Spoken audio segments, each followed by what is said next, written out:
Welcome back to Mass Effect, guys. Welcome back aboard the Normandy. So we had a crew chat episode again last time, which we will obviously have periodically after the more important missions. It seems like we've started the early stages of a romance with Liara, which was a bit surprising. We kind of gave Caden the cold shoulder. We learnt a lot about Ashley's family, her sisters, her father, who she's slightly estranged with, but she also kind of takes after in the military.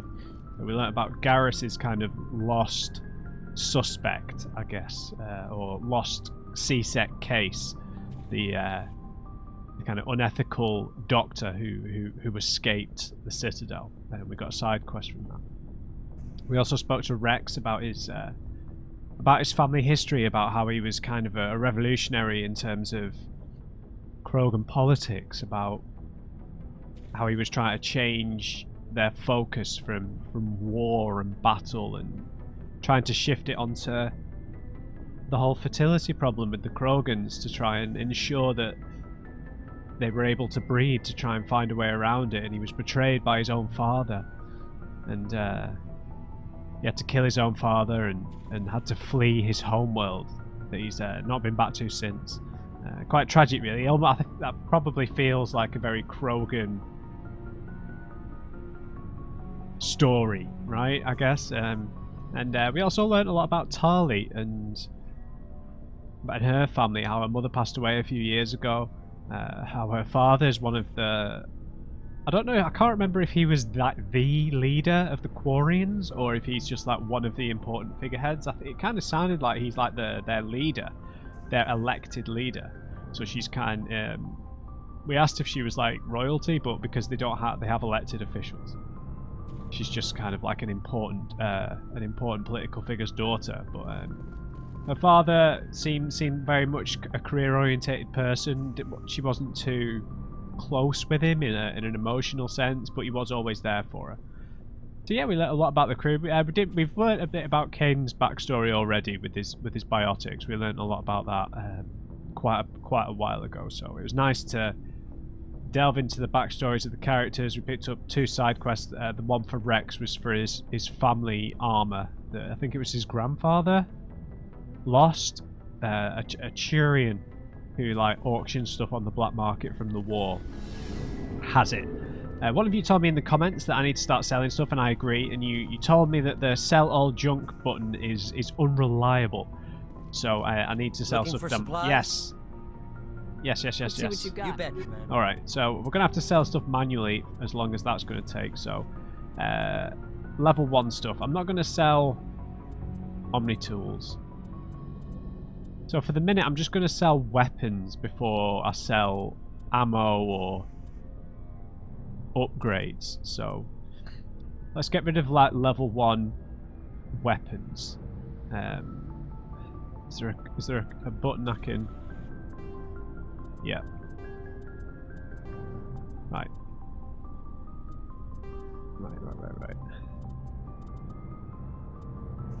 Okay, this kind of auto-selects the one below it, so we'll find... I wish there was a way of, like, selecting all of them. Okay, so I'm going to just sell every single level 1 item, except for any biotic amps.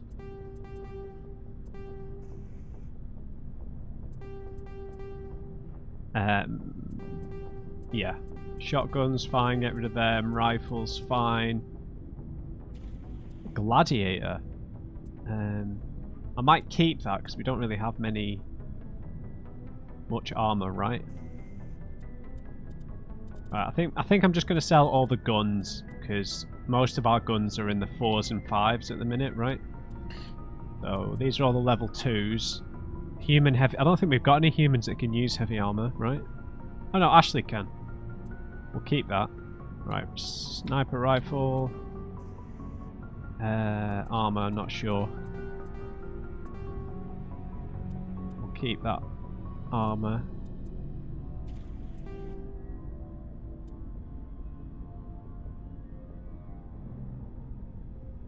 Hang on, let's compare it. I'll compare it to Garrus, not to me. Oh. Okay, never mind. Let's find the level 3 guns.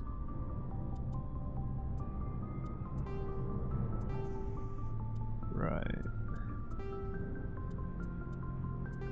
So we'll just do this busy work here at the start.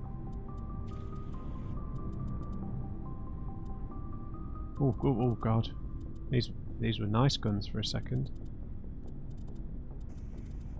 Oh, I have no idea. Stiletto, Stinger, Kessler. Right, well, we've got duplicates of this Kessler, so.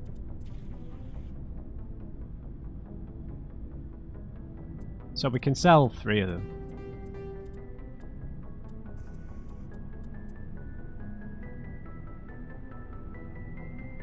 Because these have a better heat. Oh no, the strikers don't have a better heat sink. Or accuracy, they're kind of useless. Let's get rid of them. Stingers. Sorry, and I'm going to read the Codex entries we've picked up as well. So we're just going to catch up, and then the plan for this episode, I forgot to say, I think we're going to head to that asteroid for the DLC before we do any more main story stuff or main game side quest stuff. I want to be involved in some heavy quest stuff. So yeah, I'm thinking we go to that asteroid and do that DLC. The only downside of doing it now is we might over level the unique weapons we get from that quest, but I just want to go and check it out. That's what I feel like. Right, the Stinger is a pretty decent gun because of the heatsink capacity and the aim, so it's worth quite a bit of cash. We'll sell 1 of them. The Stiletto 4. Oh, that's better than our gun. It's got an awesome heatsink capacity, just slightly less accurate. We're going to equip that. Right, we'll keep that. It'll be difficult to compare some of these other things. Right, so let's maybe sell some of these level 1. Should we just sell everything that's level 1 except for maybe some armor?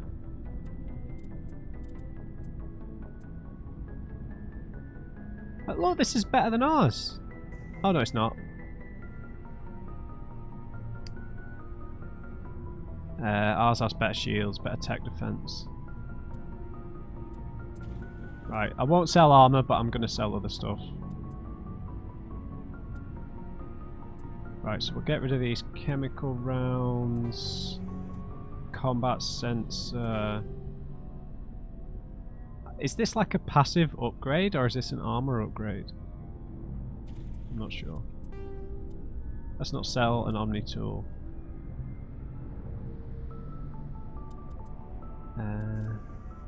Oh no, it is an armor upgrade. Okay, let's get rid of it then. Toxic seals. I don't think we got upgraded versions of that. No. Do we have to equip this grenade upgrade? I'm really not sure.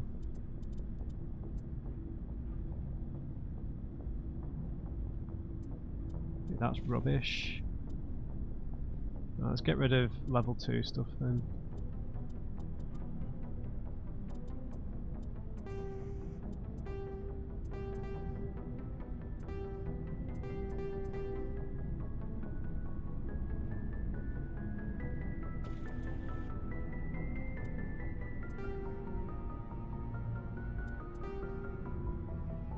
Okay, I feel like I don't know what our maximum space is, but we've just sold quite a lot of stuff.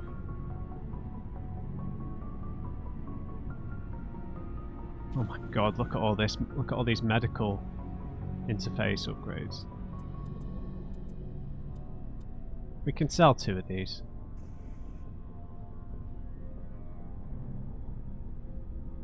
Oh, health regeneration. We might want them. Incendiary rounds. We're not going to want this many.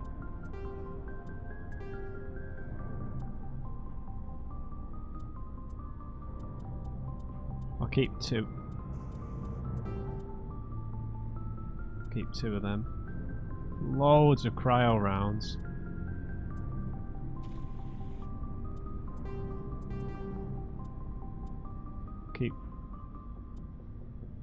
keep a couple of them. Jesus, all these combat scanners, man. We've got a 1 level 5 combat scanner. A bunch of these shotguns. We can at least sell one of them.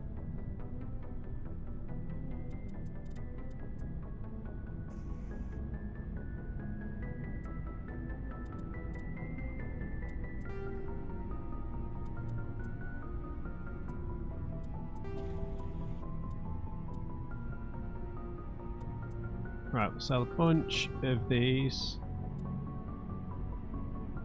Right, duplicates. That's what we're on the lookout for. Okay, I'm going to leave it at that. I don't want to go too far with that. Okay, then I need to get that other pistol equipped. It was a pistol with an insane DPS, yeah. So does this mean the heatsink capacity is worse or better?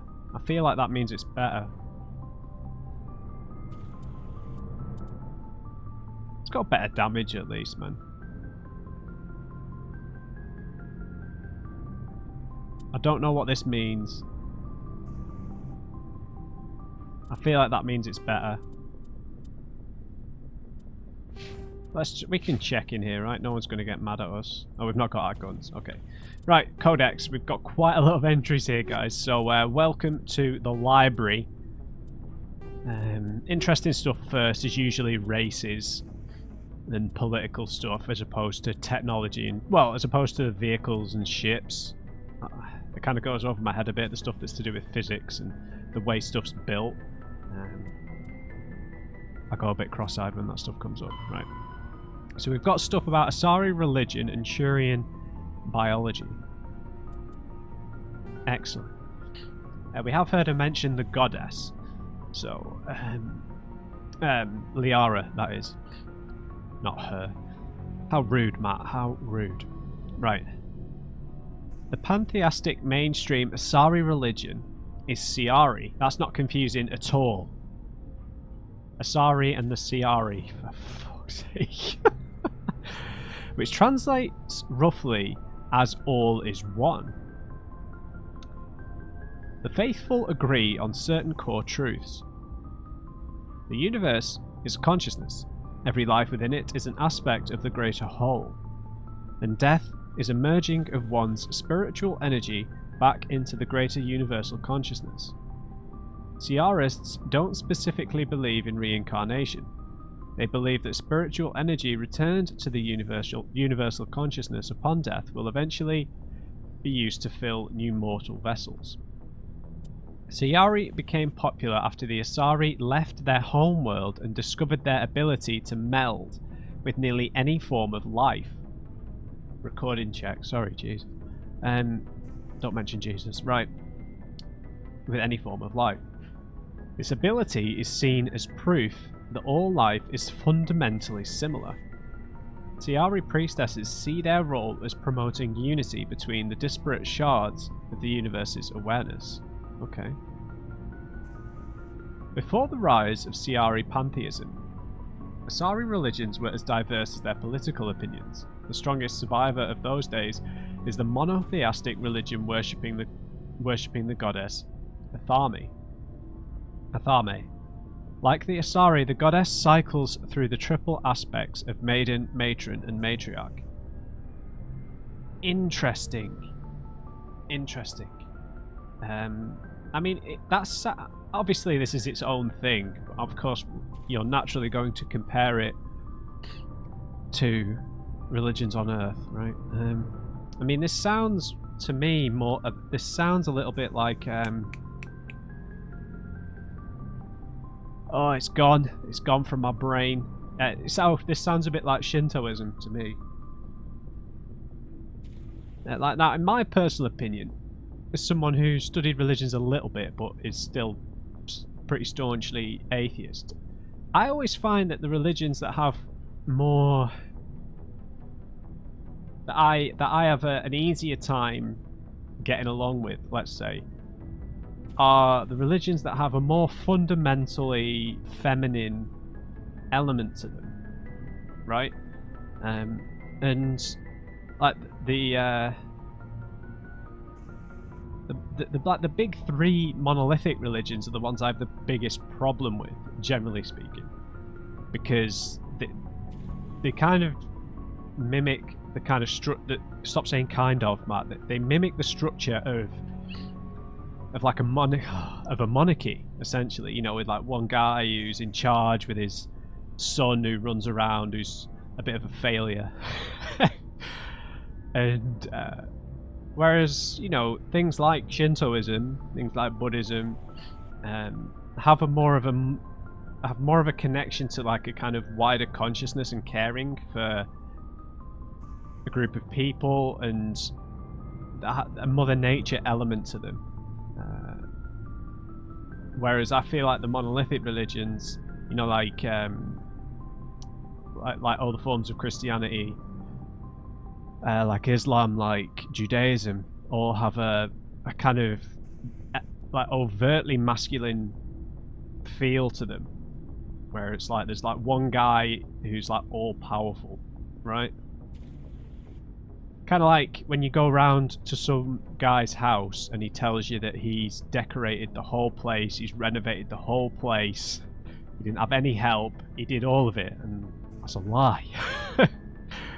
Whereas I feel like if you're going to go the route of gods, I always find religions that have multiple gods, or have like kind of demigods, kind of similar to... God, I forget religious names. Similar to...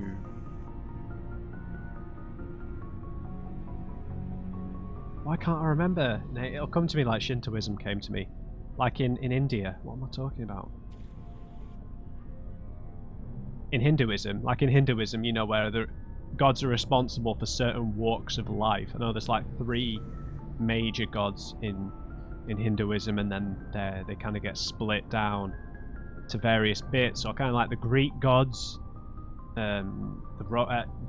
you know, they're in charge of different things, right? And then that kind of feels like something that you can understand more, because again, that kind of mirrors human life a bit more, right? There's not just one person who's just all-knowing and in charge of anything. There's one guy who does this, someone who does that, this, that, and the other. So the idea, anyway. So, yeah, that's kind of where I stand generally on religions. This sounds, like it just reminds me of the Shintoism, in the kind of, you respect everything around you because you're a part of it as well, right? You have a respect for your neighbours, you have a respect for the nature around you. You kind of take care of all of it because you're a part of it yourself. And that's what it kind of sounds like. And then they have this one goddess, Athame, sounds a little bit more monolithic, but also has a kind of maybe a bit of a Greek god element, because she goes through the same life cycles as they do themselves. So that kind of humanizes her a little bit, or Asariizes her. You know what I mean? Mortalizes her, I guess. Interesting. Okay, so I always get that. You always get that tinge of anxiety when you bring up religion, right? Because I'm not condemning anything. That's just those are just my feelings on it. But people, I guess, some people will always get a bit touchy about it. And of course, I'm going to say things that are wrong. Some of that stuff I said could be drastically misinformed.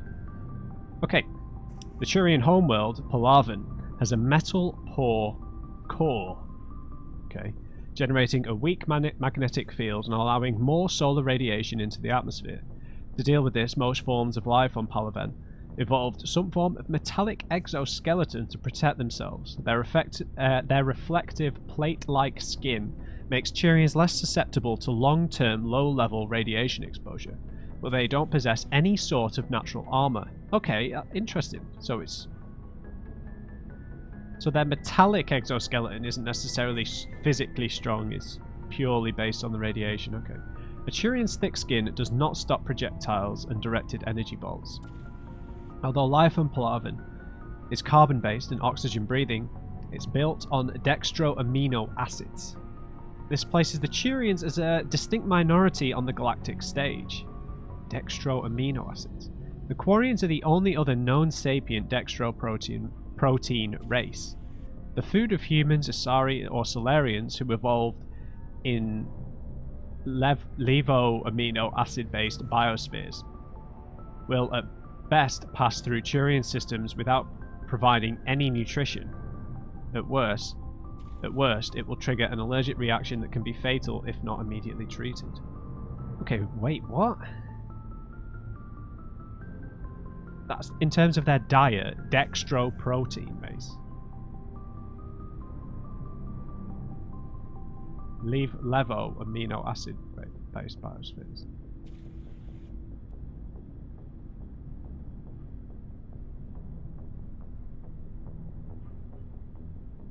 Oh, Turian systems as in their bodies. God, I read Turian systems meaning like a star system. Okay, so our food will just pass straight through them. They won't metabolize it at all, and it could cause a fatal allergic reaction. Okay, interesting. So I'm not sure what dextro protein means. Dextro. Yeah, you guys might have to inform me about the meaning of that. Interesting. Okay, we've read Geth armatures. I really hate it if they put a new one at the top. I just hope they always go down below so I always notice it. Okay, Krogan culture. The harsh Krogan homeworld conditioned the Krogan psychology for toughness, just as it did the body. Krogan have always had a tendency to be selfish, unsympathetic, and blunt. They respect strength and self-reliance, and are neither surprised nor offended by treachery. The weak and selfless do not live long. In their culture, looking out for number one is simply a matter of course. After their defeat in the rebellions, the very concept of Krogan leadership was discredited, where a warlord could once command enough power to bring entire solar systems to heel and become overlord. These days, it's rare for a single leader to have more than 1,000 warriors swear allegiance to him. Most Krogan trust and serve no one but themselves. Interesting. This solitary attitude stems in part from a deep sense of fatalism and futility. A profound social effect of the genophage that caused Krogan numbers to dwindle to a relative handful. Not only are they angry that the entire galaxy seems out to get them, the Krogan are also generally pessimistic about a race's chance of survival. The surviving Krogan see no point to building for the future. There will be no future. The Krogan live with an attitude of kill, pillage, and be selfish, for tomorrow we die. I mean, perfectly understandable, right? This attitude. Fascinating. I mean, I always believed culturally that, you know, when you talk about like differences between like countries and cultures and stuff, I always think that a culture, and as a result of that, that country's like native language is based around the environment, the physical environment that that culture was established in, right? The cultural values. Whatever country you go to, so whether it's like tropical climates, hot climates, cold climates, you know, different types of terrain, it can really, I always find it really shapes the culture, you know, because I was, you know, if you like try and compare, because it's always interesting when you compare like America and England or Britain, because you share the same because we share the same language, but there are drastic differences in culture, and that kind of stems from the different physical environments that the cultures are in, right? You know, tendency for maybe Britain to be more reserved and a bit more, yeah, just a bit more reserved and stuff can tie into like the weather, the environment here, you know. Whereas, you know, that kind of that more carefree, adventurous attitude that you might associate with America can come from the kind of vast, open kind of engagement with nature in America, I guess. I mean, that's a very broad description, but I was just trying to think of an example that of how environments might shape the attitude of a place. Okay, Quarians. Quarians and religion, nice. Law and defense. Although the Conclave establishes civil law, much as any planet-based democracy, enforcement and trials are more unique. That sentence doesn't make any sense while I'm saying it.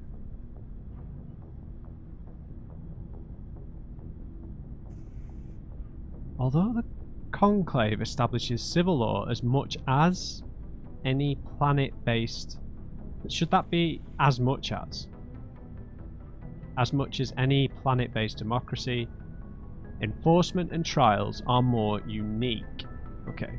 After the flight from the Geth, there were few constables to police the millions of civilians aboard the fleet, so the Navy parceled out Marine squads to maintain order and enforce the law. Today, Quarian Marines have evolved training and tactics akin to civilian police, but remain adept at combat in the confined spaces of a starship and fully under the command of the military. Once taken into custody, the accused is brought before the ship's captain for judgment. While the ship's council may take recommendations, tradition holds that the captain has absolute authority in matters of discipline. Most are lenient, assigning additional or more odious maintenance tasks aboard the ship. Persistent... What on earth is that word? Persistent recidivists?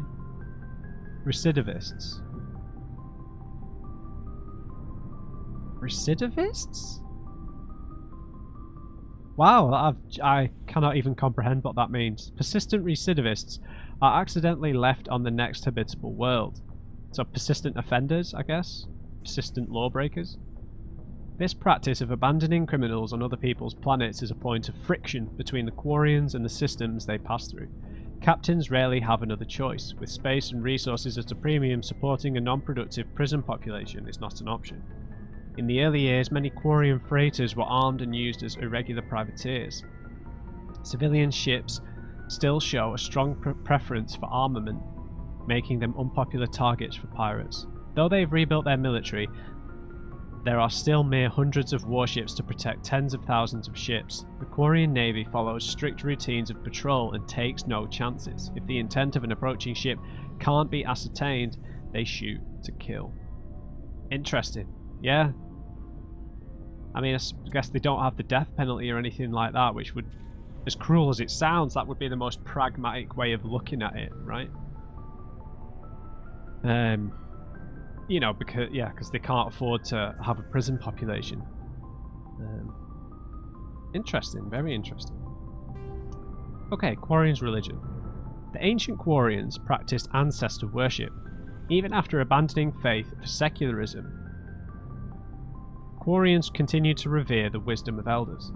As time passed and technology advanced, they inevitably turned their knowledge to preserving the personalities and memories of the elderly as computer virtual intelligences. These recordings became a repository of knowledge and wisdom, stored in a central databank and available through any extranet connection.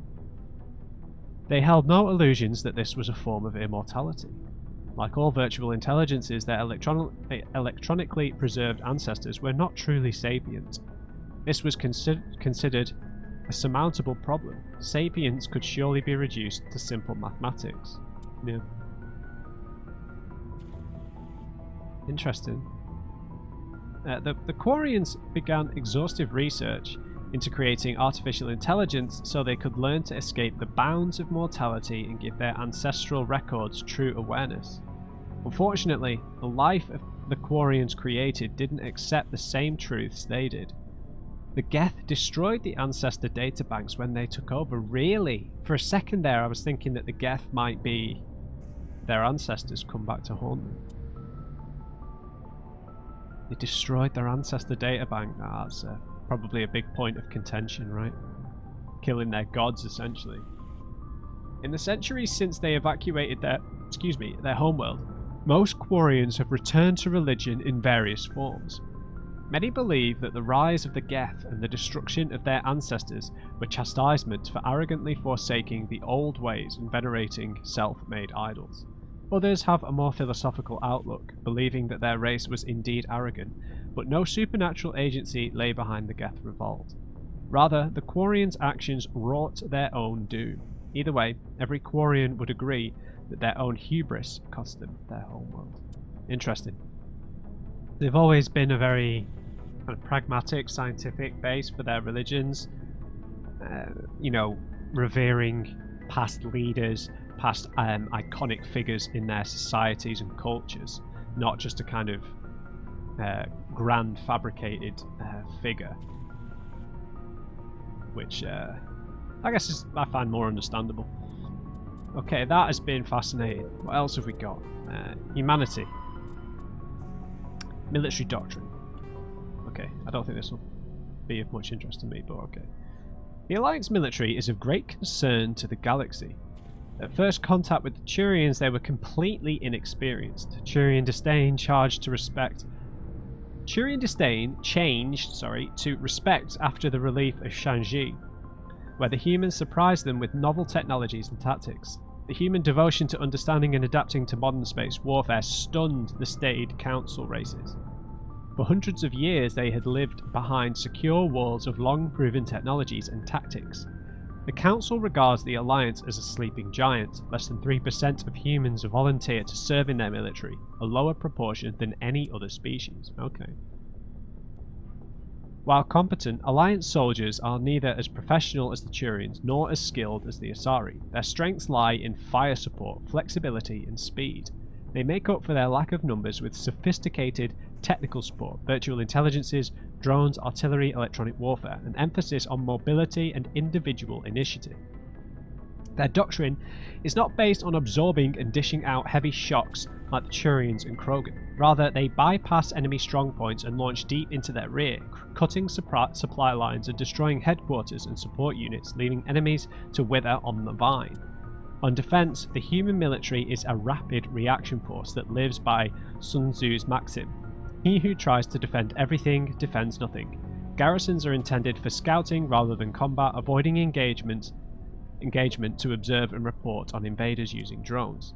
The token garrisons of human colonies make it easy for alien powers to secure them, for which the Alliance media criticizes the military. However, the powerful fleets stationed at phase gate nexuses such as Arcturus are just a few hours or days from any colony within their sphere of responsibility. In the event of an attack, they respond with overwhelming force. Interesting.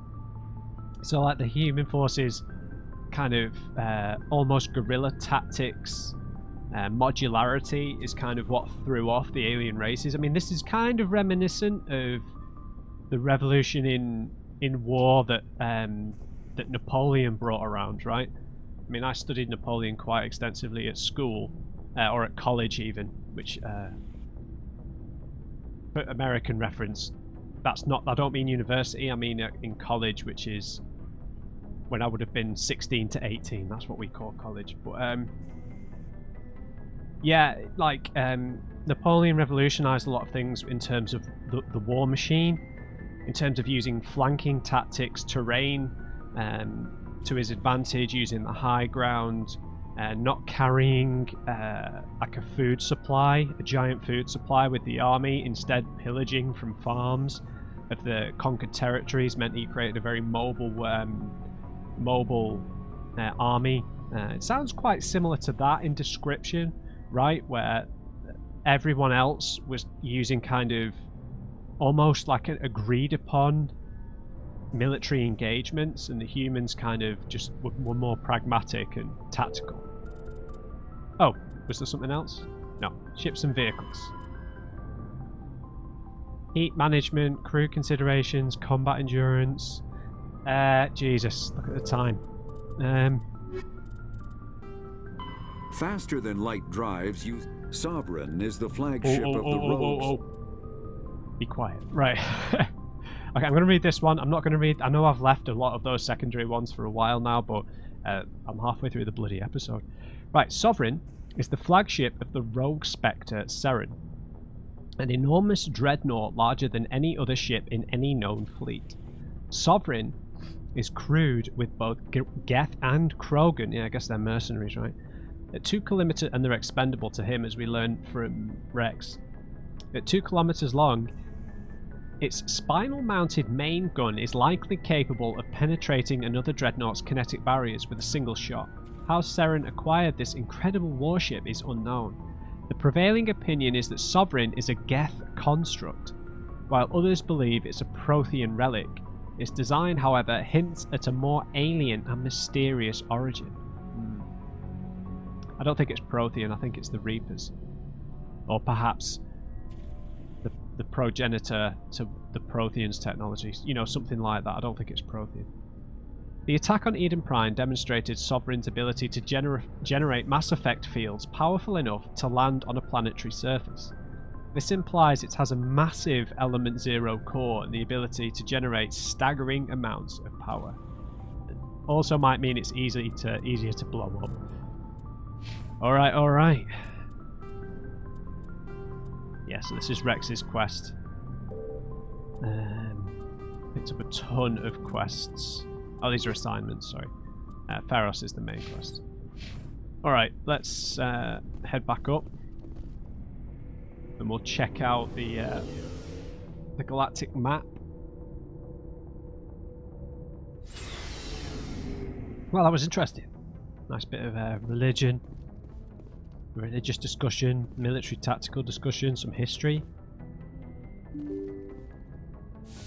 And we've not seen any of it, yet we've got a good sense of how it all works.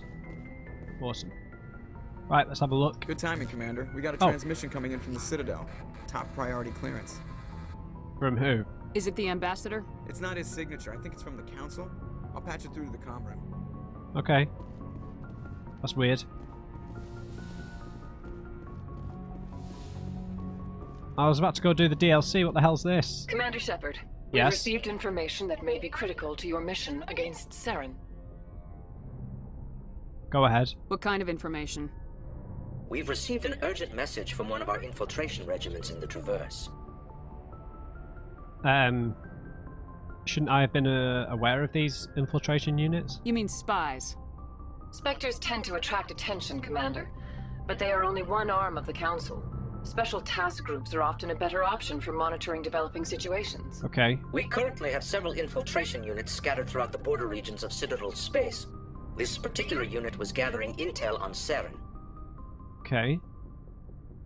The border regions. And? What did they find? Unfortunately, the message we received was little more than static. The infiltration team must be in a situation where they can't set up proper interstellar communications. A mission. But the message was sent on a channel reserved for mission-critical communications. Whatever they were trying to tell us, we know it was important. Considering your interest in Seren, we thought you might want to investigate this. Find out what happened to our team. The signal originated from the planet Vermeer. Sorry to keep picking neutral here, but honestly, I'm not going to be too grateful. I'm not going to be moody. I'm just going to stick to pragmatic responses here. Understood. I'll look into it. The Council prefers not to become involved in the specifics of Spectre activities. We only want you to be aware of all your options, including Vermeer. Good luck, Commander Shepard. We will keep you advised if we learn anything else. Okay, that...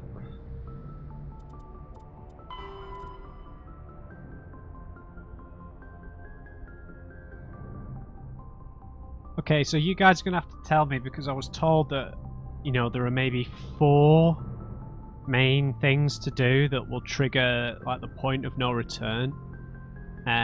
Is this... Oh, wait a minute. Race against time? No. Vermeer. You've received word that a Solarian reconnaissance team on Vermeer has information about Seren. The message was unclear, and the Council fears the team is in danger. So is this DLC, or is this the quest that I don't want to do before Pharos? I don't think there's a time limit on this.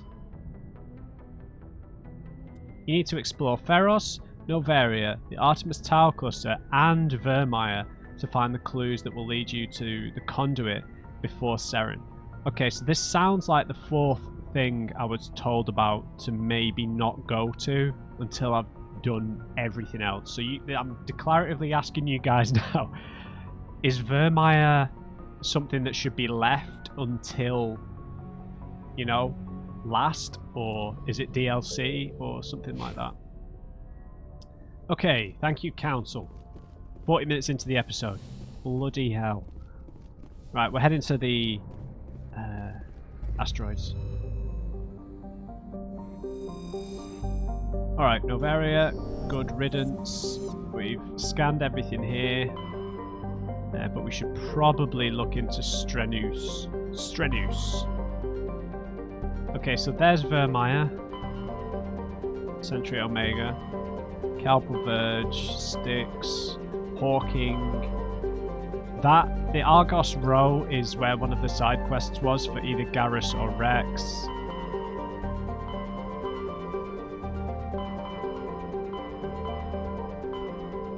Gemini. Okay, good to know. We've got a few quests that will be triggered back at the Citadel. Okay, we should probably check Strenus out before I forget about it. Strenus. Let's go. Uh-oh. Why are we getting an animation for this? Maybe we'll never be able to come back here, I don't know.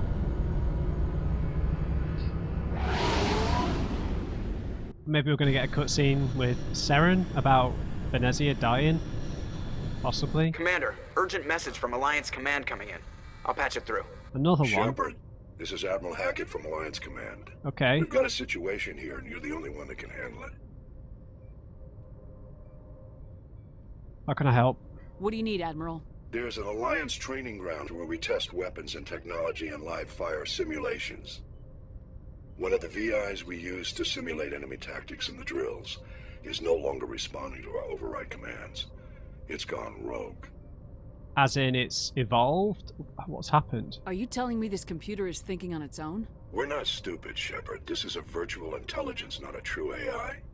It's not self-aware, and it can't access any external systems. We didn't do anything illegal here. We'll see about that. Virtual intelligence support is critical to our military success. VIs process thousands of status reports and react in nanoseconds. No human can do that. We need you to fight your way through the training ground of the VI core and manually disable it. Is that the only option? This seems like I'm being led astray here. It sounds like you've done something illegal and you're trying to get me to cover it up for you. Can't you disable it remotely? Our failsafes aren't responding. The VI operates on a closed network. It can't affect any external systems, but we don't have any direct access to its processes. We could bomb it from orbit, but the damage to the facility would be catastrophic. We'd prefer to have someone shut down the core. Someone like you. I know Spectres answer the Council, but you're still human. You're still part of the Alliance military, and right now we need you. The VI controls all the facility's weapons, drones, and automated defenses. You're the only one that can pull this off, Shepard. Good luck. I'm sorry, but that sounds like a load of bollocks. They've been developing an AI. What planet did he say it was on? There's no asteroid belt here. Wow, what a load of bollocks, man. They're asking us to kill a sentient synthetic intelligence. Alright, Thessalgun. A standard hydrogen helium gas giant. The Salgun's atmosphere is tinted blue by trace quantities of methane. Trellin. What planet did he say we needed to go to? I can't remember. Trellin is a lifeless rock with a trace atmosphere of xenon and krypton. Its surface contains large amounts of iron and magnesium silicates. Due to heavily cratered terrain, starships are discouraged from landing. A Solarian religious cult claims that a certain pattern of overlapping craters in the southern hemisphere resembles their goddess.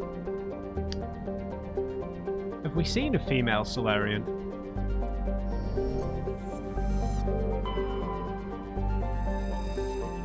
Okay. Antitara, sorry, I couldn't make sense of the word, is a standard hydrogen-helium gas giant with traces of ammonia. Hydrocarbons in the atmosphere lend it a distinct brown tint. Okay, let's have a quick survey. Large concentration of helium-3 gas deposit. Thank you. Jarwin.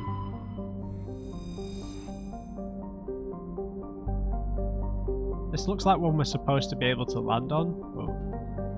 Zarwin has a thin atmosphere of carbon dioxide and ethane. The surface is frozen and mainly composed of cobalt with deposits of copper. Planet-side conditions are hazardous, with constant ice storms racking the surface. Maybe we have to go here for a mission? Yunthoril. Shrouded by a thick atmosphere of complex hydrocarbons, Yunthoril has never been fully mapped. The surface is hot and completely covered by a global ocean of liquid hydrocarbons. There are indications of primitive organic life developing deep within the global ocean. Interesting. Medallion. Your scan uncovered an ancient deep space probe slowly orbiting Yunthoril. Tali brought it on board, dismantled it, and found a League of One medallion hidden in its payload. What is that? Okay, that's everything in this system. There are only 2 solar systems there. Local cluster, so this is... I'm guessing this is the... Oh, this is our solar system! This is Sol! Right? No way! Sol is our sun, right? Near Earth. Wow. Alright, I'm going to head to the Asteroid 57 in the Exodus cluster, so... Asgard. Ooh. Utopia. Okay, Utopia. And the Exodus cluster doesn't sound good. Sounds a bit dangerous, right? Maybe we should go to Utopia first. Any of you guys watched Utopia, the English one? I know that they've done an American one recently. My god, those 2 seasons of Utopia, man. I mean, especially after COVID. I mean, you guys should check that out. Watch Utopia. It was a Channel 4 show that was made, what, 10, 15 years ago? Oh, Utopia, man. Utopia, I'm telling you. Right, let's go to Asgard. I imagine we're going to get a message.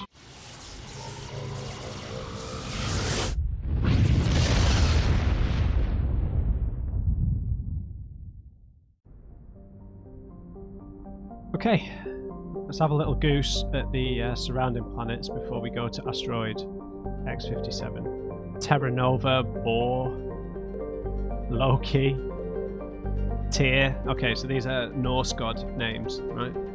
I played God of War. The World of Mischief.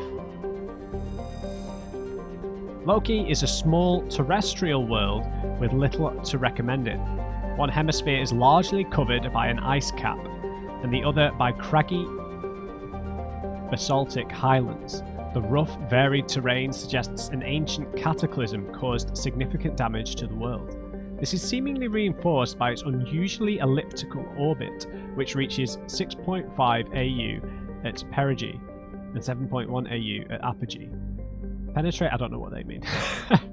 Penetrating scans of Loki's ice cap reveal a network of crisscrossing subterranean tunnels. Because some of the tunnels were surprisingly regular in shape and size, early expeditions looked for evidence of excavation. It was concluded that they formed by natural processes.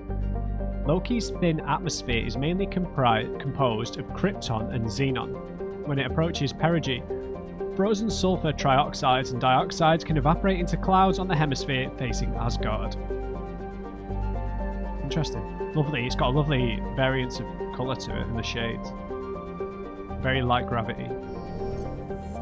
Okay, Terra. Terra is compositionally quite similar to Earth. However, it lies over 4 AU from Asgard and possesses an atmosphere primarily composed of nitrogen and ethane, while a potential target for terraforming the presence of the shirt sleeves habitable Terra Nova in the same system relegate Terra to a support role. Nearly 100 corporations, human and alien, have constructed extensive teleoperated mining, refining and manufacturing facilities across the face of Terra. Combined with the platinum lodes of Terra Nova, the resources they produce are driving development of the local hydrogen fuel cell industries. The Asgard system now supplies nearly 4% of the galactic market. Interesting. That's a lot. 47,000 people who live there. Terra. Bohr. Bohr is a huge hydrogen-helium gas giant with over 90 moons. That's awesome. Its striking coloration is caused by the light of ionized hydrogen filtering through an upper cloud deck of sodium. The source of the ionization has not yet been confirmed, but Bohr's mass equal to 6 Jupiters and high temperature suggest it may be a small brown dwarf. A large gas giant that gains nearly enough mass to ignite into a small star. That's awesome, dude. Wow. Though Bohr's deep gravity well makes mining operations difficult, it's the only gas giant in the system. The hydrogen needed for the local fuel cell industry, combined with the ever-present need for helium-3 fusion torch fuel, make it economical to mine. Okay, interesting. So I'm guessing there's heavy... Did it say heavy gravity? Yeah, deep gravity well. Yeah. Awesome, man. Yeah, it's huge. Look at the thing. Terra Nova. Terra Nova was... We might get to go here, just because this style of description thing. Terra Nova was one of the Class 1 colonization prospects discovered by the first wave of Alliance surveys in 2150. Yeah, we're quite close to our solar system here, right? It was the second human extrasolar colony, and the first beyond the Chiron mass relay. It currently has the highest population of any Alliance colony. Though banded by a harsh equatorial desert, areas closer to the poles are temperate. The pace of development was modest until extensive deposits of platinum were discovered in the 2170s. This rare metal, required in the clean-burning hydrogen fuel cells that power private vehicles, attracted the platinum rush of immigrants and investment from throughout Alliance space. In the past 12 years, Terra Nova has seen a 30% rise in population, and growth doesn't appear to be slowing. Colony founded in 2152, population 4.4 million, so equivalent of a small country. Capital is called Scott. Who named it Scott? Unless it's Scottish, then my heritage demands that I respect that. Okay. That's awesome. Alright. So I'm figuring we're going to get to go there. Okay, Asteroid 57. X-57 is a metallic asteroid, originally located at the trailing Lagrange point of the gas giant Bohr. With the increased development on Terra Nova, a new orbital port facility was necessary. Due to a shortage of funding, it was decided to mine out X-57, using the recovered resources to finish out the interior for habitation. The asteroid was decelerated from Bohr's orbit using fusion torches, allowing it to fall into the orbit of Terra Nova. Recently, communications with the engineering team on X-57 have been lost. The fusion torches have reignited and the asteroid is accelerating towards Terra Nova. What the hell? We should have got here sooner. Like an extinction level event here. Wow, I was about to say I don't know why we're going there, but yeah. Let's do it. This is going to be drama, I think. I'm obviously only going to get to start this mission. Right, who do we take? So I'm going to take Garrus, because he's not been out with us yet. really. We really need the biotics, man. Like, Liara's really important for just immobilizing things. I don't know how much combat there's going to be here, but Liara's just so important for immobilizing things. But I want to spread the love a bit here. So, I mean, me and Garrus can do enough damage, I think. So we took Liara and Rex on the last, and that was a big story mission. So I feel like we shouldn't take either of them. And because this is a human colony, I mean, maybe we just go for Kaidan and Ashley straight up and don't take Garrus. Because this is to do with humans, right? Maybe it's a good idea to take Ashley and Kaidan. Because we've got the tech ability as well. All humans? Maybe? We're going to have to do quite a bit of leveling up for them. I provide the tech. We'll buff out Kaidan's biotic skills quite a bit. Ashley dishes out the damage.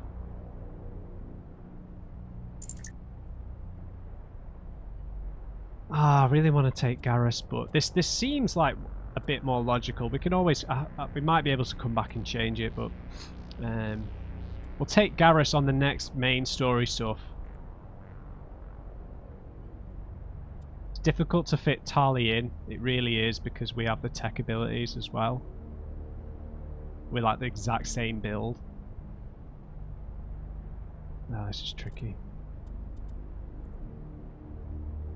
Does he have a weapon specialization? I don't think he does he? Yeah, I'm taking the two humans. I've not... yeah. Yep.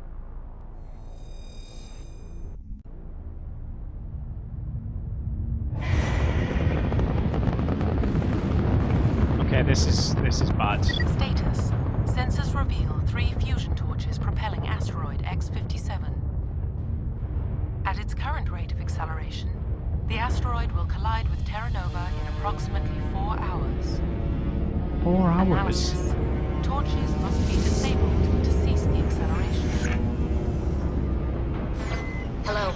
I heard your transmission. Can you hear me? They haven't found me yet, but I can't talk long. Shut down the fusion torches. I'm going to die. God, I hope you're hearing this.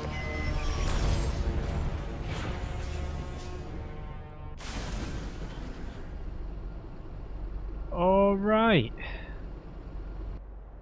Okay, we're on Asteroid X-57. We've got the locations of 3 fusion torches, but not a 4th one. Okay, interesting. Right, I'm sorry guys, I'm going to have to leave the episode there.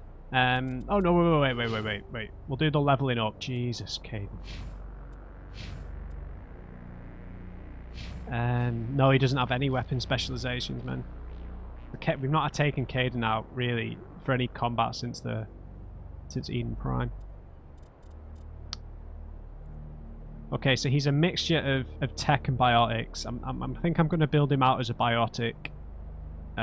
Or make biotics the priority and not decryption. Because we've got decryption, really. So I think, yeah, throw, barrier, lift, and stasis should be our priorities. And Sentinel just to increase his pistol damage, I guess. Okay. So let's unlock lift. Because it's a basic ability, so we could really do with that.